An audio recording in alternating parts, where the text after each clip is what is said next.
Perfect. Alors, how many participants do we have now? 15, 17,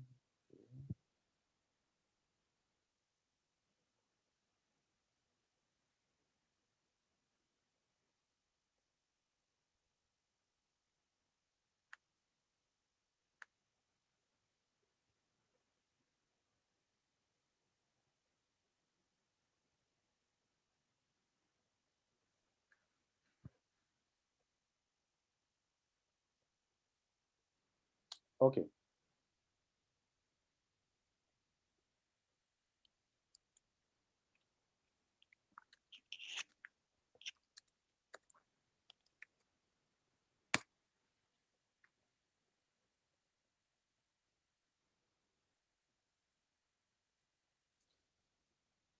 Okay, good afternoon, everyone. Thank you, Professor Panda, for preparing this keynote talk, and thank you all of you to participate to this conference. So now we are going to have a keynote from Professor Panda. Title is HPC and AE meets cloud, opportunity and challenge in designing high performance MPI and deep learning libraries for public cloud. Professor Panda is a professor and University Distinguished Scholar of Computer Science and Engineering at the Ohio State University. He has published more than 450 papers in the area of high-end computing and networking.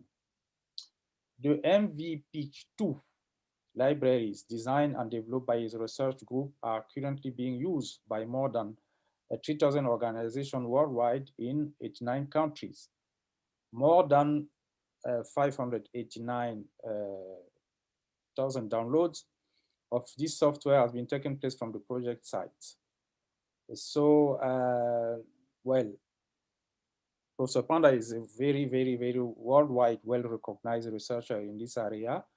So thank you again, Professor Panda, for your willingness. And you can start your keynote. Okay. Thank you. Good afternoon, everybody in Morocco. Sorry, in this situation, we are able to stick to the Zoom. It was a great pleasure for me to visit your country a few years back. I believe that was Cloud Tech 2017. And I met with a lot of you people.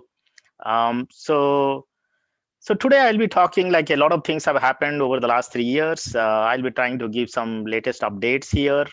So the broad idea will be how HPC and AI are heading into the cloud. What are the opportunities? What are the challenges? And I'll be mostly focusing on MPI, that is a message passing interface standard, for HPC, that is a common library, and also some of the deep learning libraries. So the presentation will be, outline will be like this. I'll start with a high level overview of high performance computing and AI trends, overview of cloud computing trends, and then try to bring some set of challenges in how do you design the communication libraries for high performance cloud. So that will be the key thing, because we want the cloud, but we also want high performance. Jokingly, I said, I mean, nobody wants a low performance cloud. So we want to combine both the HPC and the cloud. And then in that context, I'll try to give you some of the concrete designs, what we have been working on, the communication libraries being designed at OSU, both for on-premise system and the cloud. And I'll actually try to show you networking technology is gradually moving. Whatever is being used on the on-premise is gradually moving into the cloud. So same libraries can work, but it needs some additional optimizations and new designs need to go through. So those are the solutions I'll try to provide. And then towards the end, I'll try to show you some concrete deployments. We have been working closely with Azure and AWS and try to see how our libraries have actually been deployed on these systems. So as many of you know, I mean, high performance computing is growing over the years, especially the processor performance, chip density is doubling, number of cores per processor is increasing, commodity networking is coming in a huge manner. So people are able to actually put together these kind of systems and allow for all kinds of applications, like let's say crash dynamics or some nuclear simulation or bioinformatics. So all these kind of applications, people are able to actually use commodity clusters. So if you take a look at this trend, this is the very latest trend from the top 500.org. The latest ranking was announced just last week at the Supercomputing 2020. So this is the midline. This is the years, and this is the like a log scale how the performance has been increasing. So if you see here, 2017, the first system entered with 100 petaflops, and now with the very latest one, which was announced, we have like a 442 petaflops. This is the Fugaku system from Japan. If you take a look at it, it has 7.63 million cores. So that is the kind of the systems we are talking about. But of course, the goal of the community is to reach really exaflop. So that means 1,000 petaflops. So we are still, there is a big gap, but people are expecting that might be in the next year, you will be actually be seeing one exaflop system coming into the play. So of course, these machines traditionally have been designed with traditional scientific computing in mind, but gradually, as you know, the field is evolving into AI, machine learning, and deep learning. So just to give a very high level perspective, I mean, this is how the bigger field of the AI sits, and within that we have machine learning, then within that we have deep learning. So over the years, I mean, the machine learning used to be there for some time. If you see a lot of inputs, people used to extract, feature extraction was trying to be done in the manually, then try to do classification. But over the years, we are trying to move the field, trying to say, can the machines also learn? So that is the whole area of the deep learning, trying to combine these two steps. And in this deep learning, typically there are two phases. Some of you might be familiar. One is actually the training, because if I have a huge amount of data and I want the computer to train or learn. So this is the most compute and communication intensive process. It can take actually days to week. And this is where the need for the high performance computing platforms are coming very handy. And you can always do faster training using newer or faster hardware. I mean, continuously, if you see NVIDIA is trying to bring out better and better GPUs. But if you are just sticking to with only one node with one GPU, I mean, the training may take a lot of time. So the question is, can we use more GPUs or nodes? For example, the system I indicated, Fugaku, with 7.63 million cores, can I actually use that for learning? In fact, that is the direction the field is moving, and there is a need for parallel and distributed training. And I'll try to focus on that towards the end of the talk. And the same trend is also moving to the cloud. So in addition to the deep learning, of course, machine learning is also playing a big role. So here there are a lot of like collection of lot of different ML algorithms with especially how to exploit like NVIDIA CUDA platform. There is a ecosystem has come up. NVIDIA has been working together with a lot of other people called DASK. And there the challenge is also very similar. You can, of course, use a single GPU, but it takes a lot of time. Can you actually go to multi-node, multi-GPUs, MNMG? So that is the kind of the mode people are trying to aim for. So in all these applications, whether it's a high-performance computing, traditional scientific computing, or let's say deep learning or machine learning, people are getting challenged on both scale up and scale out. So that means scale up means within a node, if I have more number of GPUs, more number of cores, more number of CPUs, how do I scale on a single node? And then the scale out is to use a lot of very large number of nodes with the similar resources. So for example, here, like over the years, let's say NVIDIA has been working a lot on CUDNN, Intel has been working a lot on MKLDNN. Those are the scale up. But over the years, this is where the field is moving. How do you scale out? And I'll try to give a lot of focus on this MPI library. Using MPI library, you can actually try to solve all these three, traditional scientific computing, the deep learning, as well as machine learning. NVIDIA also has its own library called Nickel 2. Similarly, different organizations are bringing their own libraries, but the end goal is to go into this corner so that we get the best scale up and best scale out. So in this context, there is an interesting trend is taking place, not only the HPC and deep machine learning, also the big data.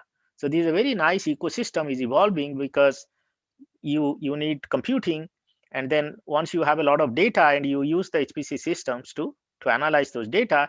And then from those data, again, you try to do the learning. And as these systems are becoming, or the process is becoming complicated, people are looking for even a better HPC system. So for the last almost 5 to 6 years, we're in a very nice positive cycle. It's just like the economy, as you know, and the economy keeps moving, everybody gets benefited, and that's what is happening. So in this context, there is now challenge. It's like, how do you design the software stacks or the middleware for converged systems? Because in the same system, we want to run HPC workload, big data workload, as well as deeper machine learning workload. And as people are trying to come up with those solutions on the on-premise systems, people are also trying to move those things to the cloud. So same thing is happening on the cloud environment. Can I actually have converged software stack so that we can actually run all these kind of platforms? So now if we take a look at the modern cluster architectures, so these are some of the top systems, like the Summit at the Oak Ridge National Lab in US used to be #1 for several years. Now it is #2. Similarly, Sierra is currently the #3. So all these systems, if you see inside, they have like multi-core processors. There are high performance interconnect, like one particular network which is very extensively being used called InfiniBand. I'll talk more about that. Accelerators like GPUs, and also on the storage, a lot of new kinds of developments are taking place. New kinds of NVMe, that is the non-volatile memory SSDs, are coming, and they are actually trying to also exploit this InfiniBand and the RDMA technology, which is remote DMA technology, to move data much more faster from node to node. And as these on-premise systems are coming up, gradually, some of these technologies are also getting moved to HPC clouds, like Amazon EC2, Microsoft Azure, Oracle Cloud, NSF Chameleon. So I'll give some examples on these as we go through the talk. So the interesting thing, what you will see, this is the data, again, I'm taking from the top500.org. And what it's trying to show over the years, how people are designing these supercomputers. And the y-axis in this case saying, out of those 500, how many of their commodity clusters? So what do we mean by commodity? In the sense, if you have money, you can go buy a bunch of servers, some kind of network, some kinds of storage, put them together with open source software which is available, and then you have a supercomputer ready. So many years back, if you go back in like the late 90s, clusters were not there. These used to be the traditional proprietary systems, like from IBM or from Cray, connection machines. Those kind of machines used to be there. But over the years, as you can see, this is the very latest ranking which came last week. Now 98.4% of the systems are commodity. So that means as long as you have money, whether it is an institution or an organization or a country, if you have a money, you can buy all these technologies, put them together, and then you will have a supercomputer for all your workload. And exactly same thing is happening also on the cloud. Of course, they charge you, so they try to deploy it, but then as long as you have money to pay for them, you should be able to also exploit the similar kind of systems. So in this kind of on-premise systems, I talked a little bit about this InfiniBand earlier. This technology was introduced in October 2000, almost 20 years back, and has been very widely being used all over the years. This has the technology called, or a mechanism called remote DMA, RDMA. That means most of the time you might be knowing the DMA has been there on the systems for many years, which tries to move data from memory to IO, IO to memory. And RDMA actually allowed the data to be moved from memory of one node to the memory of another node over the network without involving the CPU. So that actually gives you not only very good performance, like you get very low latency. In fact, these days you can move data from one node to another node in 1 microsecond or even less than 1 microsecond. You get very good bandwidth, almost 200 gigabits per second. And more importantly, there is low CPU overhead. So that means for network protocol processing, you don't need to spend time, or the processor CPU cycles don't have to be spent. The processor CPU cycles can be spent for the actual computation. So those are the kind of the technologies are being used not only in the InfiniBand, there is a Ethernet world. Also, there is a called converged enhanced Ethernet. It's like an InfiniBand software stack with Ethernet hardware called Rocky. And while these technologies have come, excuse me, there is also a lot of developments are taking place on the software side. There is an organization called Open Fabrics. So this is where the converged software stacks are being designed so that you can actually download, just like the Linux development is taking place in open source. Similar software stacks are being designed so that you can actually download and let it run. So if you take a look at some of the trends, so this is again the data just last week, it was announced in the top 500. If you go to top500.org, you can get a lot of this kind of data yourself. So what it is trying to show, left-hand side is trying to show out of those 500 systems, which network technology is being used by what percentage. Okay.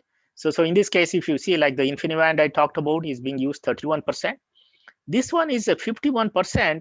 It is titled as gigabit Ethernet because that is the traditional classification they're using. But within that, we have like a 10 gigabits, 25, 50 gigabits, the RDMA over converged enhanced Ethernet, all of them are grouped together.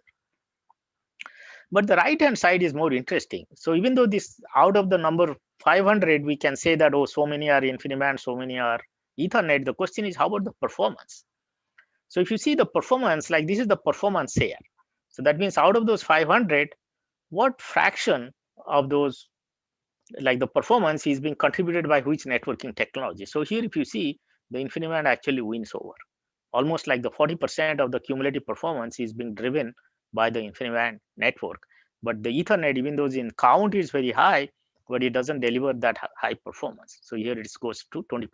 So we need to keep this in mind. So then this is, excuse me. So then if you take a look at like the clusters here, if you see like in the November 20th list, there are 180 InfiniBand cluster, like 36%. So in fact, in the top 50, if you see, these are 19 of these systems just in the top 50. So that's why a lot of these high performance systems are using InfiniBand. And I indicated this Summit system. So here, if you see it, it has almost 2.4 million cores. And it also has a lot of GPUs. I'll be talking later. This has 24,000 GPUs. So think of like 2.4 million core CPU cores with 24,000 GPUs are working together with InfiniBand. And similarly, a lot of these systems are also there. Similar kind of things are also happening on the Ethernet and Rocky-based installations. And as you can see, as I indicated earlier, even though these are traditionally being categorized as Ethernet, so you inside this, you will see 25 gigi, 50 gigi, 100 gigi. So there is a mix of systems there. So those are the traditional, like the HPC and AI trends are happening. So how about cloud computing? So the cloud computing, as you know, I mean, this is the main feature of this conference. As many of you know, it's quietly emerging. It used to be a little bit smaller, but gradually it is expanding. So this is, I took the data. This is like a Wikibun. It was 2018, and this is what it's trying to project. Like if you see, almost like a CAGR of 29%, 2% per year, and almost in 2027. So here it is like trying to show the hosted true private cloud will go into like 86 billion. True private cloud on premise will go to 175 billion kind of thing. So there is a very big market here, and that's what is actually driving this field. But now if you take a look at, say, what is the broad difference between the on-premise system and the cloud? And the main thing is virtualization. Because on the on-premise system, we have a bunch of nodes. So when you go and then get access, your only job is running on that system or that partition. But for the cloud computing perspective, they are trying to give you the resources not only to you, but to also to many other people. So that is the kind of thing. Instead of like you trying to get a physical server, you will try to get a virtual server. You will get some virtual disks, but underlying the thing, it is still the same network. I'll try to show. And that one big component which is actually enabling all these things called single root IO virtualization. Some of you might be knowing this. This terminology is called SRIOV. So the broad idea is that, let's say you have a network, I have a server and I have a network. Traditionally in the on-premise system, if my job is running, I have only full access to that network. But here, since multiple jobs can be running, the question is, can I go through either hypervisor? There are different solutions available here. But the question is, can I have like a virtual functions here so that the physical hardware is being given as a virtual function or a virtual driver to these different guest functions? Okay, so that means now multiple jobs or multiple jobs can actually run on the same system without interfering with each other. But of course, there is a penalty. That's what we'll see. That is the performance. That is the thing we need to handle. So now, if, as I indicated earlier, like gradually technologies are moving from on-premise to cloud. So these are some concrete examples. Um, so if you go to like a Microsoft Azure or AWS EC2 or Oracle, they have regular cloud. They also have HPC cloud instances. Okay. So if you take a look at the Microsoft Azure cloud, they use InfiniBand directly. So same network, whatever is being used on the on-premise system, they are directly using it. AWS doesn't use InfiniBand. They have their own adapter called Elastic Fabric Adapter or called EFA. But that has a lot of capabilities, like the same RDMA capabilities I indicated earlier. It has some new things. I'll go into more details later on. And then the Oracle Cloud is using RDMA over Converged Enhanced Ethernet, the Rocky, I indicated earlier, with RDMA capabilities. So broadly, to get high performance, all these cloud providers are trying to move into these technologies, and all of them exploit actually the SRIOB technologies. So now if we keep that in mind, now let's try to see what are the kind of challenges if we want to design the communication libraries for these cloud, because we want performance from these cloud systems very similar to what we can get on the on-premise. In that way, people will have much more flexibility whether you have all your on-premise systems or on the cloud. So this is a very high level perspective I'd like to give, like the challenges to have design the communication middleware for HPC, AI, or the deep learning workload. So most of them lies with the programming models. What is the programming model? For example, in the traditional HPC, it will be MPI or PGAS. You may use CUDA. For big data, it could be Spark. For deep learning, it could be TensorFlow, PyTorch. So then the question is, if I take those programming models, now a lot of vendors are trying to bring this technology. So I call this like a supply side. We have all different kinds of networking technologies, multi-core, many-core architectures, accelerators. But on the top, these are the application kernels and application kernels or applications. So we want to deliver performance from here to here. And of course, these run with some kind of a middleware. So this is where the challenge lies. How do you design these communication libraries by taking all the kind of constraints into account, but at the same time try to exploit these mechanisms so that you try to bridge the gap and systematically you actually deliver the best performance so that the applications can actually run in a bare metal manner on a given hard. So you can have some kind of a layer design, or sometimes also people exploit co-designing. So that means we can make some changes here, we can make some changes here, and then that actually helps us to even get better performance, scalability, and resiliency. So those are the kind of the broad challenges for designing on-premise systems. But now, because of the cloud has this virtualization, we have to worry about more additional things. And of course, as some of you know, like once you have virtual machines and containers, there is a lot of different solutions are coming, KVM based, Docker based, Singularity based. So we need to make sure that our solutions work there. And then how do you do this communication coordination? Using SRIOB, I'll introduce some newer concepts here called IB-SMEM, IPC-SMEM, and we'll see how those will benefit. And the other thing is called locality-aware communication. I'll also go into more details. So the broad idea is that if, let's say, I have multiple VMs running on a single node, in a traditional manner, the communication happens with the network. Like that means even though I am running on the same server, VM1 and VM2, the traffic will go to the network and come back. But that is not a very good way to exploit performance. If they are sitting on the same servers, there are other ways to communicate. Like I can use shared memory, I can use some kernel-based solutions. So these are the things. How do we detect these VMs where they are running, and how we can exploit the locality-aware communication? The other challenge which is coming, and I'll again go into more details, called machine agnostic process mapping.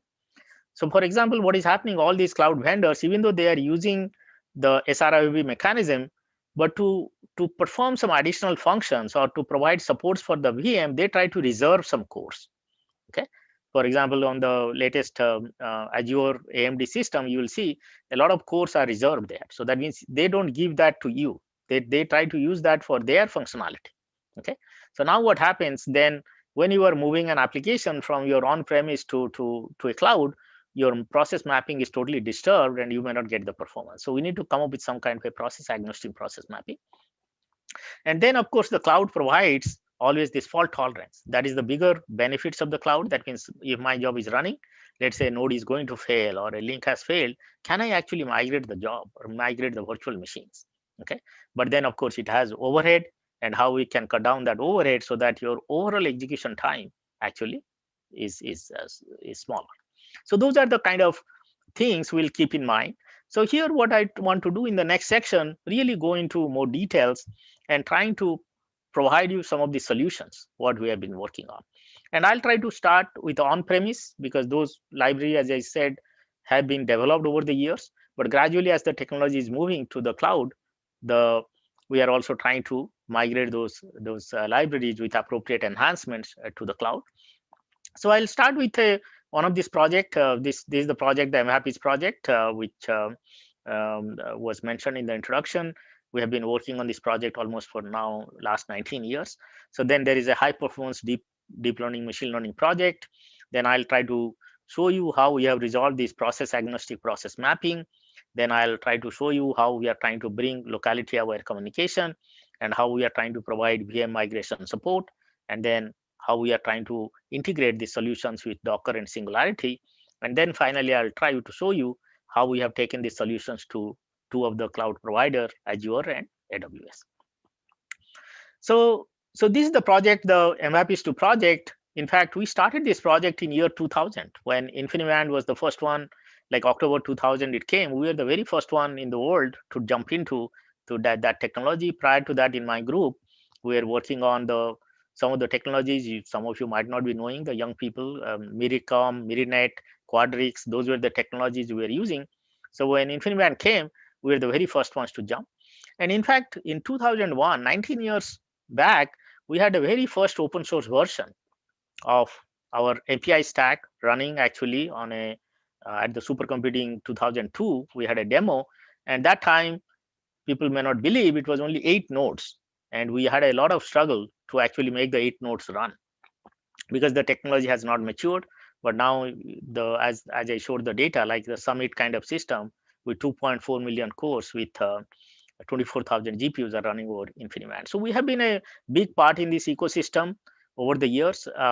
So not only we started with InfiniBand, but gradually we support all the different network technologies, Omnipath, Ethernet IOR, Rocky, and very recently also this AWS EFA I'll talk. We support all the processor platforms, the GPUs, NVIDIA. Actually, we have a new release coming up next week, which is for AMD also. And over these years, currently we have almost like more than 3,100 organizations in 89 countries are using these. And actually, this the whatever was introduced, that is a little bit older number. A few years back, we have actually crossed 1 million downloads just from our website. And almost every month we get like a 25,000 additional downloads every month. And not only that, it's empowering a lot of these clusters. So if you see like this is the 4th ranked, 9th ranked, 14th ranked, 21st. So all these things are actually trying to use our software, and our software is also available with many other vendors and Linux distros. Like if you download a Red Hat or SUSE, Open HPC SPAC, our libraries are included there. So these, we don't keep track of those count. So this count is directly from our website, and many more downloads happens or people use through these other secondary software stack. So we have been in this community for more than 15 years, empowering a lot of these top 500 systems. So the overall architecture of this MAPIS2 software family looks like this. So of course we support MPI, PGAS, hybrid MPI, PGAS for the HPC, but I'll soon show some solutions. So we have actually integrated the solution so that you can now actually do, like, let's say you want to run some TensorFlow, you want to run some PyTorch, some QML application, you can actually use our MPI library. You don't need anything else. So just using our library, you should be able to run it on any on-premise systems and cloud with any of these combinations, all the different networking technologies, all the different processor and accelerator architecture. So this shows like a quick trend, like how the field, how our downloads have been increasing over the years. We are in a very upward trend. So there are a lot of different, because the field is so diverse, we call it a MAPIS2 software family. So that means different, there is a base version, which is MVAPIS 2, but then there are some all different versions, and I'll try to touch some of these, like a base version, advanced version. There is a GPU for deep learning that is for on-premise. Gradually also is being moved to the cloud. We have a very specific version for HPC cloud, and then we have these two versions. One is particularly for Azure and another for particularly for AWS. So I'll be talking about those. So just to give you a perspective, so this is like a over the years how this performance looks like. So here it is trying to show the left hand side is like a small message latency. That means they are connected over the nodes. How much time does it take? Like it is a round trip, half of round trip. So gradually you can see over the years as the technologies are coming, the latest is ConnectX-6 SDR, 200 gigabits per second. So here roughly around 1.1 microsecond, I can move the data from one node to the other node. And the right hand side is large message latency. It is dominated by bandwidth. So as you can see, the SDR gives you the best latency. And then the bandwidth wise, the left hand side is unidirectional. That means the rate at which I can pump the data. And as you can see, it is like a from QDR to FDR to dual FDR, omnipath. And now we have almost 24.5 gigabytes per second. If you do a math, it comes very close to 200 gigabits per second. And bidirectional, it is 48 gigabytes per second. If you do the maths, it comes to very close to 200 gigabits per second. So that's what we can actually deliver for a high performance application using MPI library. And this is like a trying to show how people are able to utilize our system. This is a system Stampede 2 on Texas Advanced Computing Systems Center. We work very closely with them. So as you can see, like people are just off the shelf. People can build the system, take our software. It is running on like a 8,000 processes, 4,000 processes, all different applications. It gives very good performance on all these systems. But that is basically the broad CPU-based systems. But now more challenges come with the GPU-based systems, because this is what is being used a lot for the traditional HPC and high-performance computing applications. So let me touch a little bit on that. So some of you might have worked on GPU-based systems. So if you think of like this is I have a CPU, then there is a GPU here, and there's an InfiniBand connected here. Typically, people use for computation, you give it to the like you use some CUDA kernels, you launch it on the CUDA on the GPU. But then what happens to the communication? Most of the time, people do a CUDA mem copy, then do an MPI send, and then you do an MPI receive, and then do a CUDA mem copy. That is the most simplified way people program it. It leads to good productivity for an end user, but performance is not good. So what we introduced, this is like a 2011, we introduced a paper or a concept called CUDA aware or GPU aware. So the idea is that if I know how to program, like an MPI programmer knows how to move the data from host to another host, instead of the host buffer, you provide a device buffer saying, I want to send data from this device buffer to this receive device buffer. That's all you need to do. Everything else, you see the animation, the MPI library will take care of it. So for communication, you don't need to touch CUDA at all. And MPI library tries to do the best, delivers the best data movement. So that leads to high performance and high productivity. So if you take a look at the performance, so this is like the regular library, and this is the bottom one is our library. And look at this number, 1.85 microsecond. We can actually move data from GPU of one node to GPU of another node, not on the same node, in 1.85 microsecond. Okay. Earlier I showed like a host to host is 1 microsecond. In another 800 nanoseconds, we can actually move data from a GPU to GPU. And that leads like almost factor of 10x improvement in latency, bandwidth by factor of like a 9 and 11. And that leads to big benefits in performance. So this is like a HUMD Blue is a molecular dynamics application. Here it is average time steps per second. That means higher it is better. So now you can see like we can give you almost 2x performance improvement with this library. So we introduced these concepts in 2011. And after that, a lot of other MPI libraries have actually adopted our design. And this is our flagship kind of a example. In fact, if any one of you have visited Switzerland in the last several years, the actual real-time weather forecasting on your iPhone, if you look at the weather, it is actually being driven by our software stack. So we have been working very closely with the CSCS, that is the Switzerland Supercomputing Center, and Meteo Swiss. So they are able to actually take advantage of our high performance GPU library to deliver the the best performance for a real-time weather prediction. So those are the traditional HPC, but now how do we handle the high performance deep learning and machine learning? So what we have done, so this is a, let's say you are using TensorFlow, PyTorch, or MXNet, there is a stack called Horoword. Some of you might be familiar. If not, you can take a look at it. This Horoword actually came from Uber. It's a very different, not from a technology company, but from our Uber when we order for taxis and all. So using Horoword stack, you can actually now, if you let's say are running any applications like using TensorFlow, they have a very tight binding. So what we have done is below that we have actually integrated our MPI library. So that means if you want to do a distributed training, so we can actually provide you the complete solution. So you don't need any other library. Using our MPI library, any of these MLDR application using TensorFlow, PyTorch, or MXNet, or in the right hand side, even there are different solutions, torch distributed, deep speed, you can actually try to use those. So with that, I'm trying to show a solution. So here it's from that number 2 system, Oak Ridge National Lab Summit, we are able to scale distributed TensorFlow to 1536 GPU, 1500 GPUs, and we ran like an ImageNet 1K, has 1.2 million images. And as you can see, other libraries like provided by NVIDIA and all actually couldn't scale even. And we are able to, because MPI library has been there for many years, it scales to all these large systems. So we are trying to provide that kind of solutions to the end users. And here we are able to do, this total time was only 4.5 minutes. Same thing also PyTorch. We scaled on the Oak Ridge Summit here up to like the same 1536 GPUs. And compared to the NVIDIA solutions, now you can see we can deliver you in 30% higher performance. And this is on a Lawrence Livermore National System called LASSON with a 256 V100 GPUs. We have actually tried to scale PyTorch in all the different combinations like a torch distributed, Horoword, or deep speed. And compared to other solutions like Nickel, we can actually give you almost like a 10,000 images per second faster performance.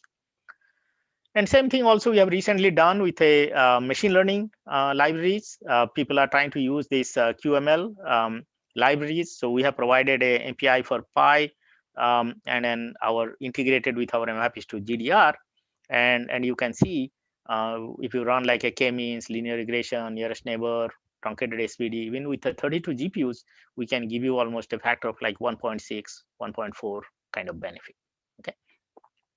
So those are the kind of the things what we are moving on the on-premise. So now let's try to see how do we take or enhance these solutions for the cloud. So I'll try to touch this machine agnostic process mapping. I indicated that problem earlier. So if you take a look at, let's say this is the latest AMD EPYC architecture, there are multiple NUMA domains here. Now what happens on the when you run a job, let's say it has 128 cores. When you are running the job, typically you indicate process mapping. That means if my like a process 0, 1, 2, 3, will they be put together like in a bunch manner or a scatter manner or spread manner? Over the years, people have understood on for different architectures. So there is, of course, there is difference. If you see, this is like we took two systems, Azure and then the Venus. Venus is like a on-premise and the Azure is a cloud. As you can see, on the Azure cloud, the performance was not good. Okay. So, and different mappings had different issues. So then once we started talking to them, they said, oh, Azure VM actually reserves some cores for virtualization. So that means those are not there to the user. So if I am trying to allocate so more number of processes, so that means some cores are getting over subscribed, and that's what leads to this worse performance. So then we came up with a solution. So we tried to see how we can construct a solution so that it will be machine agnostic. Okay, so you can run some basic benchmarks and try to find out what is the communication. So this is, for example, on a typical system, 128 core AMD EPYC. This is the pattern you will see. That means I can do very fast communication here. But on the Azure HP, they actually reserve these cores. So that means when I'm trying to allocate, my numberings are different. Okay, and that will lead to this kind of a pattern. In fact, even without giving by just running the benchmarks, we are able to actually find it out, the topology, like what is available, what is not available. So your job can run in a very transparent manner.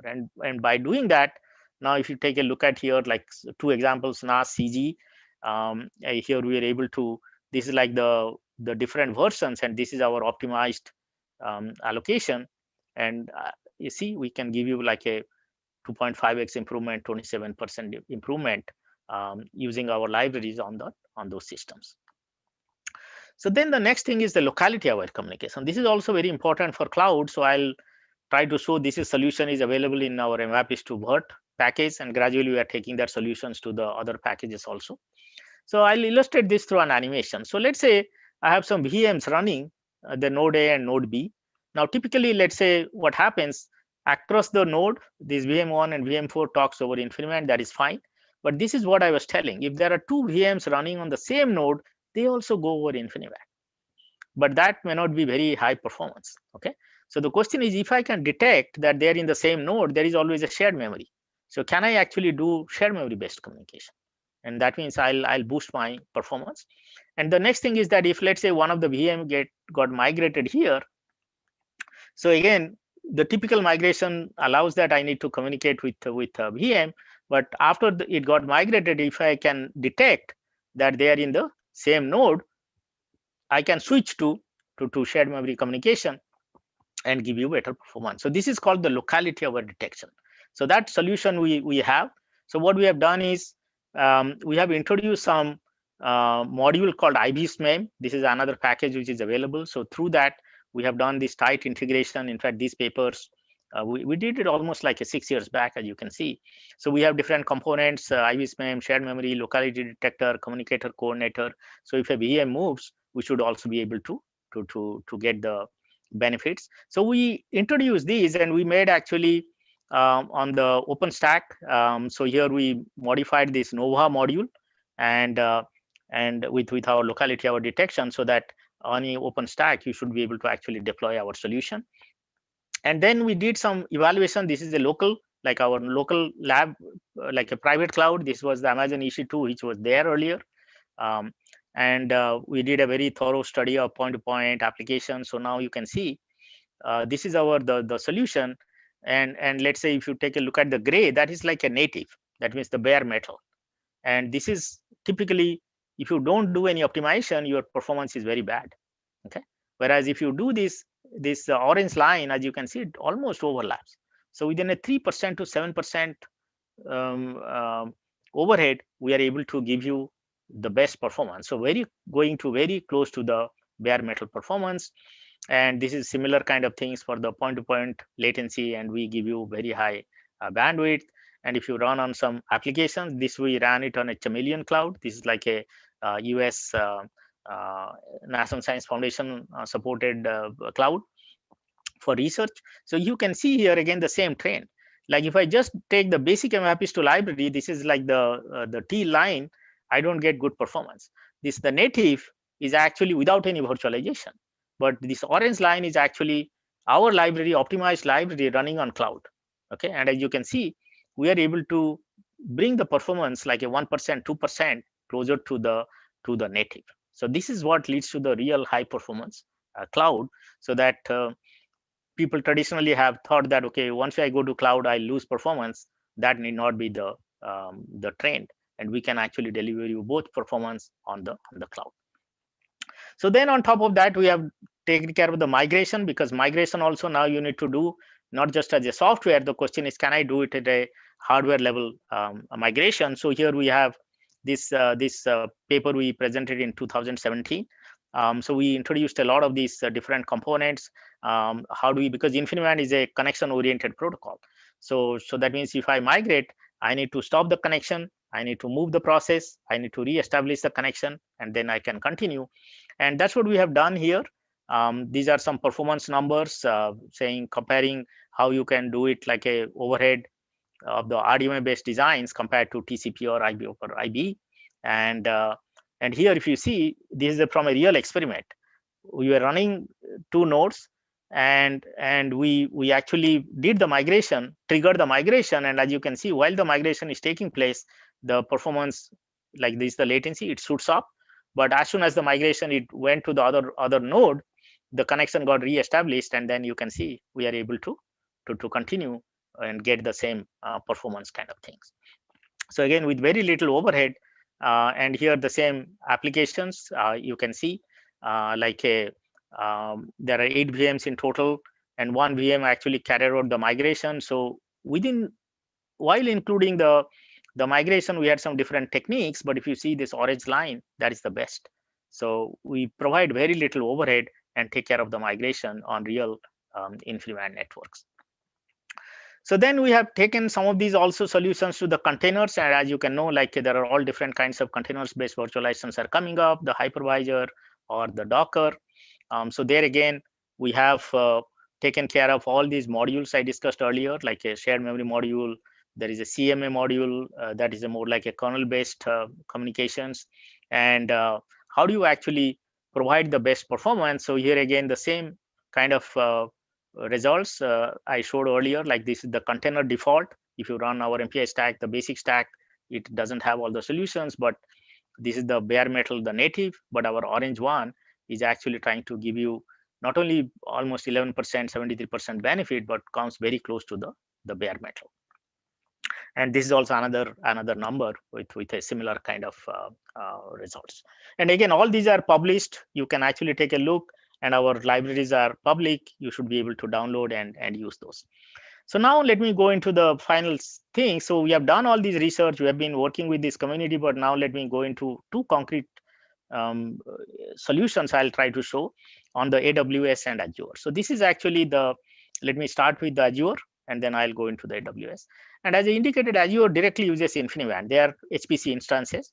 So we have been making releases. So in fact, we work closely with them, and every time we make a release, they actually make a CentOS HPC images and integrate into their system. So you don't have to do anything. If you have an Azure HPC account, if you just go to this website, you will see that our CentOS images are already there. And in fact, they had an Azure blog post indicating how to use our stack. And now if you see, we're comparing our stack with another software stack called HPCX, that is from Mellanox. And you can see like our stack is actually will be able to give you much more better benefits on those HB and HC series. So this is like a application here. This is the Radix, and this is the HC instances. This is HB instance. This is another FDS application. Similar trend holds good. In fact, this is the very latest. They are HPV2 AMD ROM instances, and we ran WRF, which is a weather forecasting model. And between our two versions, like there is an MIPS2 version, there is an MIPS2X version. And it has advanced features called XPMEM. It has XPMEM modules that actually delivers the best performance.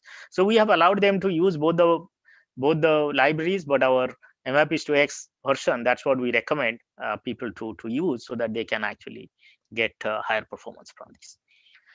So then similar kind of things, we are also working with AWS.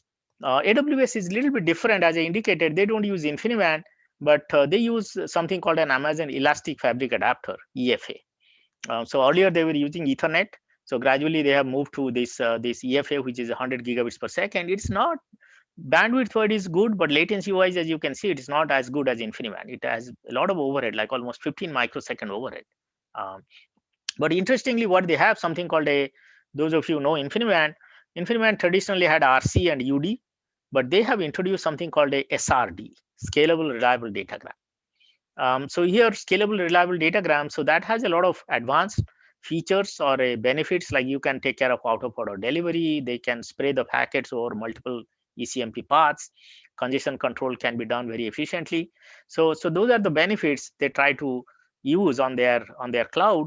So we have worked on them, and we have taken our MIPS2X version, that is the advanced version, and actually have put together a new design for their adapter.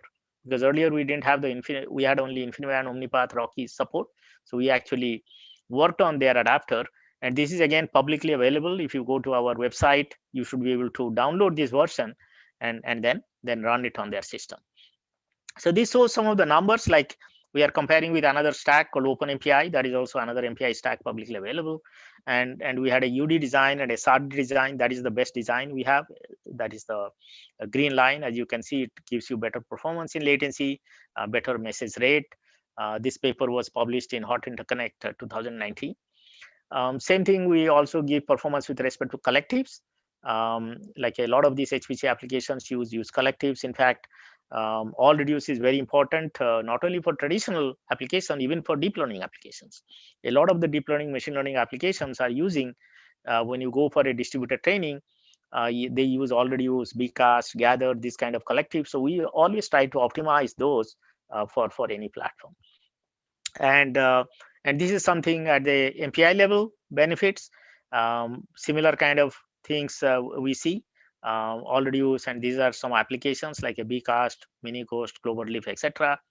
And this is again a very concrete application we took. This is the weather forecasting a lot of people use, and we actually compared not only with our library, but we compared with OpenMPI and Intel MPI. These are the other two libraries. As you can see, with our library, we are able to scale, whereas the other libraries even don't scale. Like OpenMPI doesn't scale beyond 288 processes on AWS, whereas we are able to go up to even 1152 processes and deliver even better than even both OpenMPI and also Intel MPI. So I'll try to conclude the presentation here, and we'll have few minutes to have Q&A. So what I did in this talk, I actually outlined the challenges and opportunities, first in running MPI and AI applications on the on-premise system as well on the cloud. And then I tried to illustrate some of the different approaches we have been taking care, uh, because these projects have been running continuously, and as the field of the on-premise technology is evolving, also the cloud technology evolving, there is a lot of similarities. We are able to actually cater to both these communities. And then I demonstrated some of the solutions in that benefits and outlined deployments of two of the public clouds. And just earlier this month, we started also collaboration with funding from Oracle Cloud. So we have just started that work. That's why I don't have any numbers to share, but gradually we'll also be working with the Oracle Cloud, and any other cloud will be very happy to work. So the broad idea I want to give this message is that as these cloud providers are coming up, always there is a need for very high performance communication library. And unless we optimize that, you will not be able to get the performance as expected from the users. And that will lead to your cost performance analysis, cost performance benefits. Um, if you have a good middleware, you should be able to achieve that. And this is where we need continuous innovative solutions as the newer and newer technologies comes up. So with this, I'd like to thank all our sponsors. And but more importantly, these are all my heroes. As I said, like whatever I presented here, this work started in year 2000, so it's a 20 years of work. I'm trying to compress into 50 minutes talk. But these are all my past students and staff who have worked, as well as current students and staff. They do all the hard work. So I always want to provide credits to them. And in addition to that, I also want to let you, there are a lot of students might be attending this. I am always continuously looking for variety enthusiastic personnel to join. We have a lot of opportunities, PhD students, postdocs, researchers, MPI programmers, big data or deep learning cloud programmer. So if you are interested in joining our lab, please feel free to send me a note, and I'll be happy to talk with you. So with this, let me stop here, and if there are any questions, I'll be happy to answer. Thank you very much, Professor Panda. Very nice talk, very informative and well illustrated. Thank you. Any question from the audience?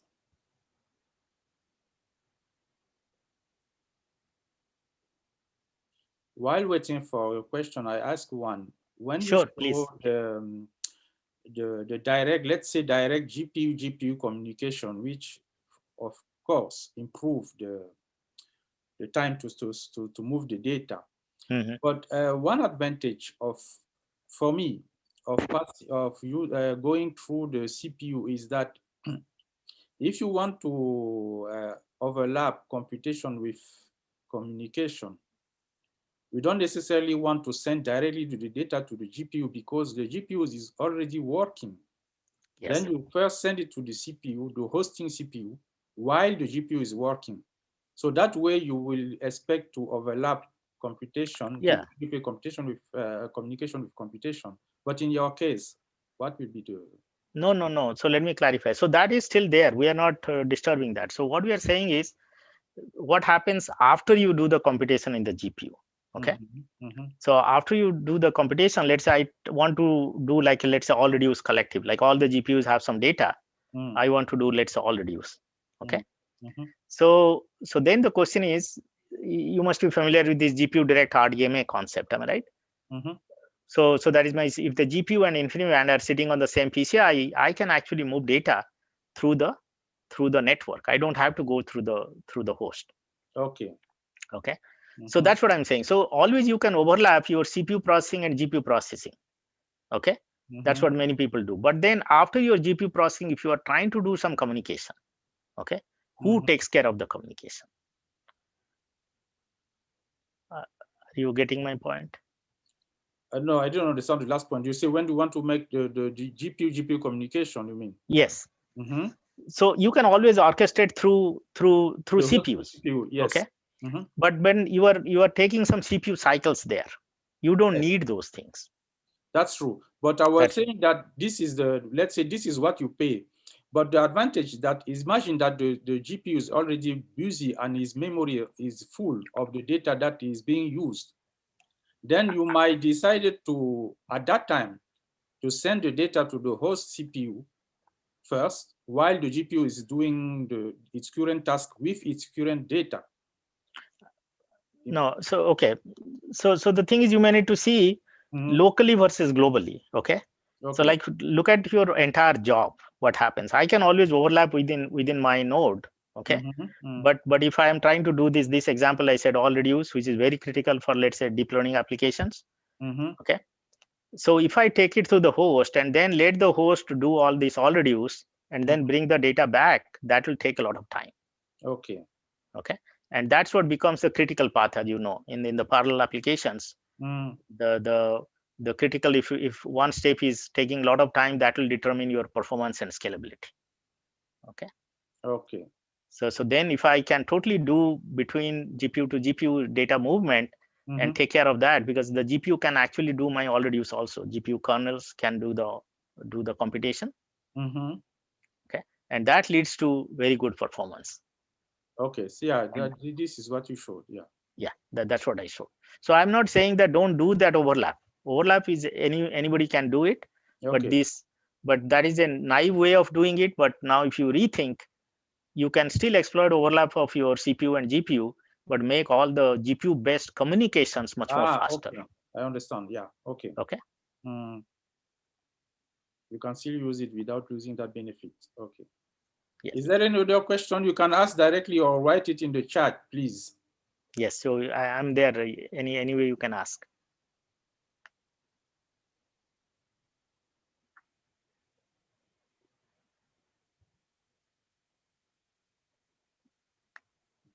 See.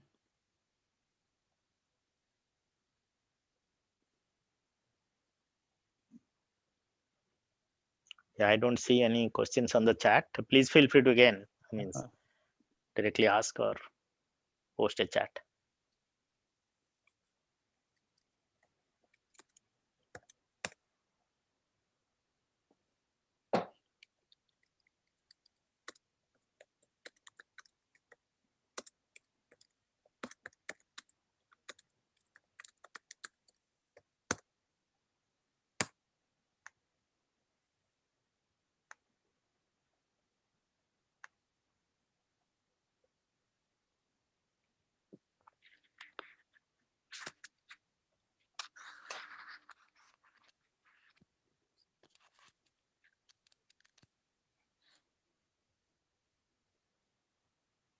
So you're still working on this project, no? You're still yes. Okay.